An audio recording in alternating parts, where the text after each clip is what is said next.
आज के इस विश्लेषण में हम एक बहुत ही गहरे और सच कहें तो थोड़े कड़वे सच पर बात करने वाले हैं।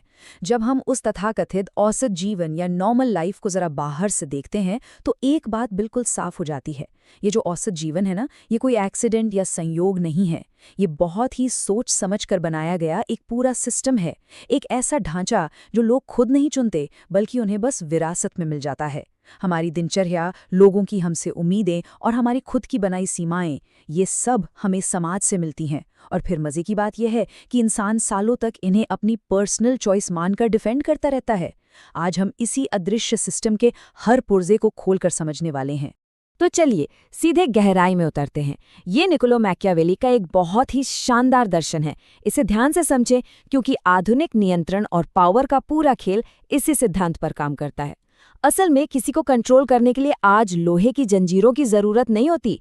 बस उन्हें एक स्ट्रक्चर दे दीजिए, थोड़ा सा कंफर्ट यानी आराम दे दीजिए और उन्हें ये एहसास करा दीजिए कि वो बिल्कुल नॉर्मल हैं।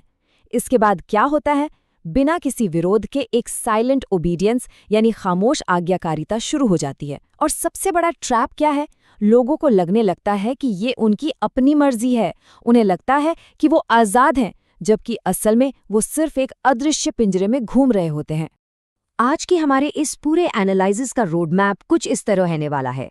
हम अदृश्य सिस्टम से शुरू करके अनकहे नियमों, ध्यान की चोरी और आराम के पिंजरे से होते हुए पहचान के भ्रम और आखिर में इस पैटर्न को तोड़ने तक जाएंगे।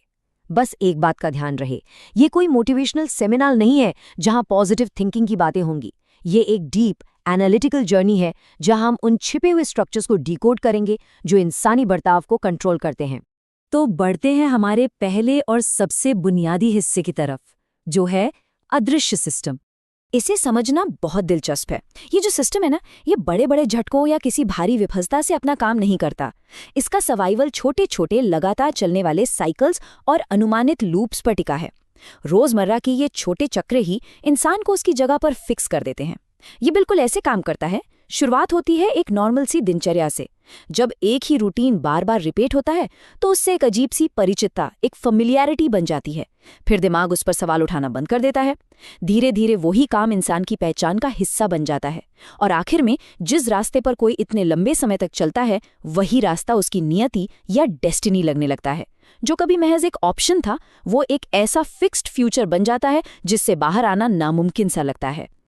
अब हम इसके सामाजिक पहलू की तरफ मुड़ते हैं, जहां कुछ अनकहे नियम और अदृश्य समझौते काम कर रहे होते हैं। हमारी जिंदगी को शेप देने वाले कई ऐसे नियम हैं जो कभी किसी लीगल डॉक्यूमेंट में नहीं लिखे गए। किसी ने स्कूल में इनका कोई चैप्टर नहीं पढ़ाया, लेकिन फिर भी हर इंसान हर दिन बिना झिझक के इन्हें फॉलो कर रहा है। ये वो रूल्स हैं जो बैकग्राउंड में बिल्कुल चुपचाप अपना काम करते हैं। हम इन्हें अदृश्य समझौते कह सकते हैं। ये ऐसी बाउंड्रीज हैं जो हम सीधे समाज से एब्जॉर्ब कर लेते हैं। इन नियमों को लागू करने के लिए किसी पुलिस की जरूरत नहीं होती, क्योंकि इंसान खुद ही अपना पहरेदार बन जाता है। लोग पहले ही तय कर लेते हैं कि क्या मुमकिन है और क्या उनकी पहुंच से बाहर है। लोग क्या कहेंगे, इस डर से इंसान अपने ही एक्शंस को सेंसर करने लगता है। यहाँ बिल्कुल साफ दिखाई देता है कि कैसे हमारा माहौल बहुत ही सटल तरीके से, यानी बड़ी बारीकी से हमारी महत्वाकांक्षाओं को कुचल देता है। भीड़ से अलग दिखने के डर से अक्सर लोग अपने बड़े सपनों को छोटा कर लेते हैं। दूसरों की उम्मीदों में फिट बैठने के लिए अपने आइडियाज को कॉम्प्रोमाइज कर देते हैं। सच तो ये है कि सोशल प्रेशर बहुत बड़ी ताकत है। कोई भी ग्रुप अपनी स्टेबिलिटी तभी बनाए रख सकता है जब वो लोगों को लाइन से बाहर जाने से रोके। जैसे ही कोई इंसान उस नॉर्मल दायरे से बाहर कदम निकालता है, उसे खामोशी से वापस उसी सांचे में धकेल दिया जाता है। इस बात को बिल्कुल पक्के तौर पर समझ लेना चाहिए कि हमारा परिवेश ही हमें घड़ता है। निकटता का सीधा मतलब है प्रभाव। अगर किसी सर्कल में आगे बढ़ने की भूख या महत्वाकांक्षा दुर्लभ है, तो वहां एक जगह पर ठहरे रहना ही नॉर्मल बन जाता है। इंसान बस उसी स्टैंडर्ड को अपना लेता है जो वो अपने चारों तरफ रोज देखता है। धीरे धीरे वो उन सीमाओं को अपना सच मान लेता है जो असल में उसकी थी ही नहीं, और इसी तरह उसका भविष्य पूरी तरह से प्रिडिक्टेबल हो जाता है। चलिए अब सिस्टम के इस जाल से आगे बढ़ते हुए आंतरिक तंत्र यानी खुद हमारे अंदर के मैकेनिज्म और ध्यान की चोरी पर बात करते हैं। अक्सर हमें लगता है कि हम अपना समय बर्बाद कर रहे हैं, है ना? लेकिन ये एक बहुत बड़ा भ्रम है। असलियत इससे कहीं ज्यादा कैलकुलेटेड है। समय बर्बाद नहीं हो रहा है, बल्कि उसे बहुत ही कंट्रोल्ड तरीके से छोटे छोटे टुकड़ों में चुराया जा रहा है, और वो भी ऐसे कि हमें कभी इसका बड़ा नुकसान महसूस ही न हो। जरा इस टाइमलाइन को देखिए, पूरा दिन कैसे रुकावटों में बटा हुआ है। सुबह आँख खुलते ही नोटिफिकेशंस का हमला, दोपहर में माइंडलेस स्क्रॉलिंग यानी निष्क्रिय उपभोग, और शाम होते होते ध्यान भटकाने वाली दसियों चीजें। हमारा फोकस इतने टुकड़ों में टूट चुका है कि हम हर वक्त बिजी तो हैं, लेकिन असल में कोई प्रोग्रेस नहीं कर रहे हैं, कुछ भी मीनिंगफुल नहीं बन रहा है। सिस्टम को किसी को रोकने के लिए दीवार खड़ी करने की जरूरत नहीं है, उसे बस इंसान को इतना डिस्ट्रैक्ट रखना है कि ग्रोथ कभी प्रायोरिटी बन ही ना पाए। तो यहाँ सबसे अहम बात यह है कि हमें सही मायने में आराम और सिर्फ डिस्ट्रैक्शन के बीच का फर्क समझना होगा। एक तरफ है जानबूझकर की गई रिकवरी, जो हमारी एनर्जी और फोकस को सच में रीस्टोर करती है, हमें फिर से तैयार करती है। और दूसरी तरफ है अचेतन उपभोग, जो बस मनोरंजन का नाटक करता है, लेकिन अंदर ही अंदर हमारे फोकस को पूरी तरह से ड्रेन कर देता है, सुखा देता है। जब हम अपने ध्यान या अटेंशन को ऐसे ही खुला छोड़ देते हैं, तो वो उन चीज़ों की तरफ खिंच जाता है जो सबसे ज़्यादा अट्रैक्टिव या उत्तेजक होती हैं, न कि उन चीज़ों की तरफ जो हमारे लिए सच में ज़रूरी हैं। अब आते हैं अपने चौथे विषय पर, जिसे हम आराम का पिंजरा कह सकते हैं।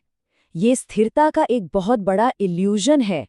कंफर्ट जोन या आराम कोई ऐसी जगह नहीं है जहां बस रिलैक्स किया जाए। ये एक बहुत ही डेलिबरेटली डिजाइन की गई पोजीशन है, जिसका इकलौता मकसद है इंसान को पूरी तरह से एक जगह पर रोक कर रखना। ये देखने में बड़ा सेफ और सुकून भरा लग सकता है, लेकिन इसके कोर में कुछ और ही चल रहा है। जरा इन दोनों के गोल्स को कंपेयर कीजिए। सिस्टम क्या चाहता है? वो चाहता है कि सब कुछ प्रिडिक्टेबल हो, स्थिर हो और लोग आज्ञाकारी हों। लेकिन एक इंसान का असली लक्ष्य क्या होना चाहिए? ग्रोथ, इंडिपेंडेंस और अपनी पूरी पोटेंशियल को एक्सप्लोर करना। ये जो स्थिरता या स्टेबिलिटी है ना, इससे तरक्की मान लेना सबसे बड़ा जाल है। आज की तेज और कॉम्पिटिटिव दुनिया में अगर कोई एक ही जगह पर खड़ा है, तो वो असल में पीछे जा रहा है। और सबसे खतरनाक बात यह है कि जब कोई दबाव ही महसूस नहीं होता, तो इंसान अपनी दिशा पे कभी सवाल ही नहीं उठाता। अब हम इस जाल की सबसे गहरी और सबसे मजबूत परत में एंट्री कर रहे हैं, जो है पहचान का भ्रम। एक बहुत ही कॉमन धारणा बन गई है कि इंसान का नेचर, उसकी कमजोरियां, उसका टैलेंट, ये सब जन्म से फिक्स होते हैं। हम अक्सर कहते ना, मैं तो बस ऐसा ही हूं।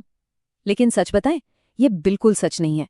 यहाँ सबसे इंटरेस्टिंग बात यह है कि ये जो हमारी तथाकथित पहचान है, ये और कुछ नहीं बल्कि बाहर से मिली उम्मीदों, पुरानी आदतों और बार बार रिपीट किए गए पैटर्न्स का एक कलेक्शन भर है। इंसान जाने अनजाने में अपने लिए एक इमेज बना लेता है और फिर पूरी जिंदगी उस इमेजिनरी इमेज को डिफेंड करता रहता है।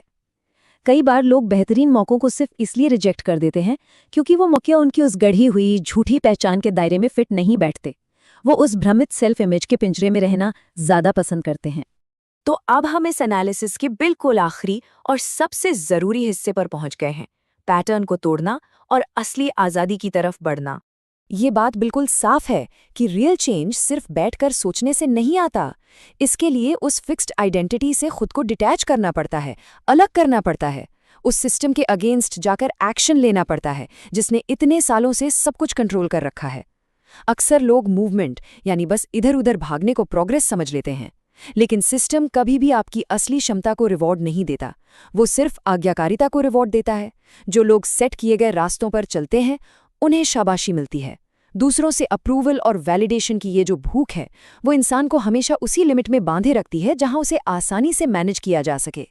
बस थोड़ी सी प्रोग्रेस का इल्यूजन देकर ये सिस्टम इंसान को पूरी तरह से प्रिडिक्टेबल बनाए रखता है।